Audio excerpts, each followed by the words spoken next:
मेरा नाम जावेद इकबाल है। एक बहुत बड़ा मुजरिम हूँ। 100 से ज्यादा बच्चों को जिनसी तशद्दुद के बाद कत्ल कर चुका हूँ। इन कत्लशुदा बच्चों को मैं तेजाब के ड्रम में डालकर उनकी हड्डियों को 5 से 10 मिनट में गला दिया करता था। मेरे इन जराइम की वजह से मुझे मेरा ज़मीर झंझोड़ने लगा है। मैं अपने सारे गुनाहों का एतराफ करना चाहता हूँ ताकि मुझे सजा दी जा सके। मैं पुलिस के पास नहीं जा रहा, वो मुझे मुकाबले में मार देंगे। मेरी कहानी दुनिया के सामने नहीं आ सकेगी।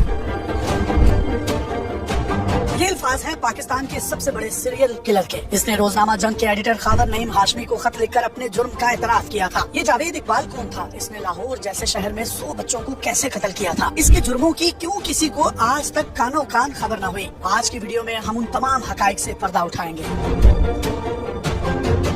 जावेद इकबाल का खानदान तकसीम हिंद के बाद लाहौर आया। उनके वालिद ने लोहे के पाइपों का काम शुरू किया। 1961 में जावेद इकबाल की पैदाइश हुई। उसने government Islamia college railway road Lahore से इंटरमीडिएट किया। जावेद बचपन से ही जिद्दी, झगड़ालू और जुनूनी बच्चा था। वालिदैन से हर नाजायज जायज बात मनवाना उसका मशगला था। उसके जहन में उल्टे सीधे ख्यालात आते थे। वो कभी किसी से झगड़ा करता तो किसी से लड़ाई, लेकिन शातिर इतना था कि किसी से हाथापाई नहीं करता था। जावेद इकबाल के वालिद ने उसे शाद बाग में लोहे के पाइप बनाने का एक छोटा सा कारखाना लगा कर दिया। अपने कारखाने में वो लेबर के तौर पर बच्चों को भर्ती करता, उनकी हर जरूरत का ख्याल रखता। उसने बच्चों को लुभाने के लिए सांपों और मछलियों की दुकान भी खोली। यही शाद बाग वो इलाका था जहाँ पहली बार उस पर बदफेली का इल्जाम लगा। सन 1990 में उसके खिलाफ मुकदमा दर्ज हुआ, लेकिन ये फरार हो गया। उसके बाद वो लाहौर के मुख्तलिफ इलाकों में मुकीम रहा। उसकी जिंदगी का टर्निंग पॉइंट 17 सितंबर 1998 की रात थी। उस रात जावेद इकबाल एक मालिश करने वाले लड़के को घर ले आया। उस मालिश करने वाले लड़के से उस रात जावेद इकबाल ने ज्यादती कर डाली। रात को सोया तो मालशी ने बदला लेने की ठानी। उसने अलमारी से बंदूक निकाली, बंदूक के बट मारकर जावेद इकबाल को शदीद जख्मी कर दिया और वो मालशिया उसके बाद वहाँ से फरार हो गया। जावेद इकबाल इतना जख्मी हुआ कि कई महीने जनरल अस्पताल में जेर इलाज रहा। अगर आप लाहौर से बाहर से ये वीडियो देख रहे हैं तो आपको ये बता दें, लाहौर का जनरल हॉस्पिटल न्यूरो साइंसेज के हवाले से मशहूर है। जावेद इकबाल को भी इसी अस्पताल में इलाज के लिए लाया गया। उसके सर की कई हड्डियां टूट चुकी थी। उसका सर फूलकर पानी वाले घड़े जैसा हो गया था। इस वाकये के बाद जावेद का हाल इतना बुरा हो गया था कि वो किसी को पहचानता तक नहीं था। कई माह तक उसका इलाज हुआ। इस दौरान उसकी वालिदा ने ही उसका ख्याल रखा। पुलिस ने भी मालशिया की बजाय जावेद इकबाल के खिलाफ ही मुकदमा दर्ज कर लिया। जावेद अपनी माँ को पहुंचने वाली तकलीफ और पुलिस के रवैये से दिल बर्दाश्त था। उसने फैसला किया कि उसने बदला लेना है। वो कहता था कि मैंने ऐसे आवारा घरों से भागे हुए 100 बच्चों का कत्ल करना है।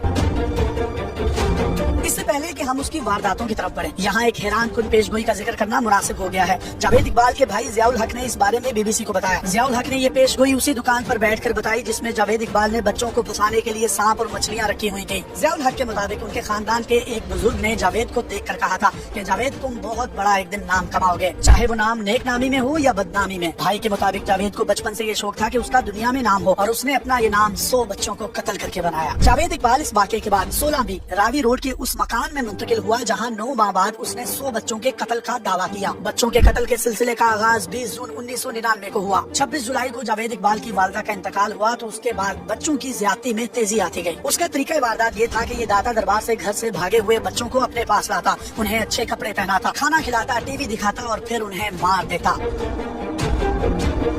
बच्चों को कत्ल करने के बाद जावेद इकबाल ने सरेंडर का फैसला किया, लिहाजा उसने पुलिस को एक खत लिखा।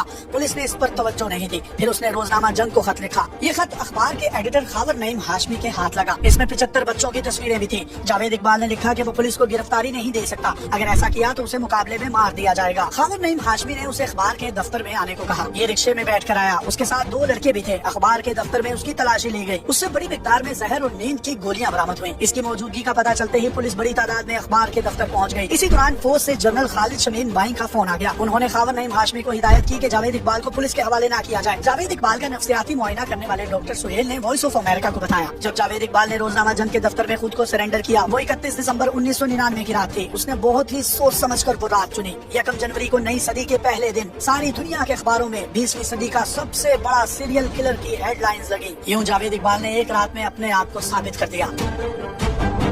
जावेद इकबाल ने न सिर्फ खुद गिरफ्तारी दी बल्कि सबूत भी फराहम किए। उसके घर सबसे पहले जाने वाले सहाफी जमील चिश्ती के मुताबिक वो जावेद इकबाल के घर गए तो वहाँ ड्रमों में बच्चों की हड्डियां थी। एक जगह 100 बच्चों के जूते थे और एक जगह उन बच्चों के कपड़े। उस घर से इंसानी बालों से भरे 2 जग और पहले कमरे से 16 इंच लंबी लोहे की चेन मिली। घर से तस्वीर का एक एल्बम और 3 डायरियां भी मिली। एक डायरी में बच्चों के नाम दर्ज थे जबकि दूसरी में बच्चों को कत्ल करने की वारदात लिखी हुई थी। अखबार में बच्चों की तस्वीरें छपी तो लोग अपने बच्चों की तलाश करने पहुँच गए। कई वालिदैन ने कपड़ों और जूतों से बच्चों की शनाख्त की। केस की तफ्तीश के दौरान 72 बच्चों की शनाख्त हुई। 28 बच्चों की लाशें पोस्टमार्टम न होने की वजह से अदालत में उन्हें तस्लीम नहीं किया गया। मार्च 2000 को जज अल्लाह बख्श की अदालत में जब ये तारीखी केस आया तो इसका तारीखी फैसला सुनाया गया। हुक्म दिया गया कि मीनार पाकिस्तान पर मुतासरा बच्चों के वालिदैन की मौजूदगी में उनके जिस्म के 100 टुकड़े किए जाएं, उन्हें तेजाब में डालकर महलूल बना दिया जाए। रिपोर्टर खाबर रहीम हाशमी के मुताबिक जज ने फैसला सुनाया कि जावेद इकबाल को मीनार पाकिस्तान की आखिरी मंजिल से नीचे धक्का दे दिया जाए। जब उसकी लाश जमीन पर गिरे तो चीले और कौवे खुद इसका जिस्म नोच लेंगे। उसे मजीद 700 साल की कैद भी सुनाई गई थी। इससे पहले कि उसकी सजा पर अमल दरामद होता, जावेद और उसके साथी ने जेल में ही खुदकुशी कर ली थी। यूं एक सफाक कातिल अपने अंजाम को पहुंचा, लेकिन पाकिस्तान के सिस्टम पर बेशुमार सवालात छोड़ गया। जावेद इकबाल जब जेल में था तो वो एक नफ्सियाती मरीज बन चुका था। उससे जेल का स्टाफ, मुलाजिमीन और दूसरे कैदी शदीद नफरत करते थे। आते जाते उसके मुंह पर थूक फेंकते थे। उसके पास सिर्फ एक प्लेट और एक पानी पीने वाला गिलास था। इसके अलावा उसके साथ कोई बातचीत तक ना करता था, जिसकी वजह से वो शदीद डिप्रेशन और नफ्सियाती मर्ज की तरफ बढ़ता चला गया। जेल में भी कुछ इन्वेस्टिगेटिव जर्नलिस्ट ने उसका इंटरव्यू किया, उससे बात की और इस नतीजे पर पहुंचे कि वो एक नफ्सियाती मरीज था। जावेद का कहना था कि जिस मालशिये ने उसको मार मार कर शदीद जख्मी किया था और उसके बाद उसकी माँ को शदीद ठेस और तकलीफ पहुंची थी, जिसके बाद पुलिस ने उल्टा मुकदमा ही उस पर दर्ज कर लिया था, तो उसने उसी दिन सोच लिया था कि अब मैं बदला लूंगा और उसने इस तरह से 100 माओं की गोदों को जिस तरीके से उजाड़ा, ये तारीख में हमेशा स्याह हरूफ से लिखा जाएगा। और पाकिस्तानी सिस्टम को जिस तरीके से जावेद इकबाल एक्सपोज कर गया, ये एक बहुत बड़ा हादसा नहीं सानिया है। अपने मेजबान यासिर शामी को इजाजत दीजिए और पाकिस्तान के सबसे बड़े digital media network daily Pakistan को देखते रहिए। तब तक के लिए अल्लाह हाफिज।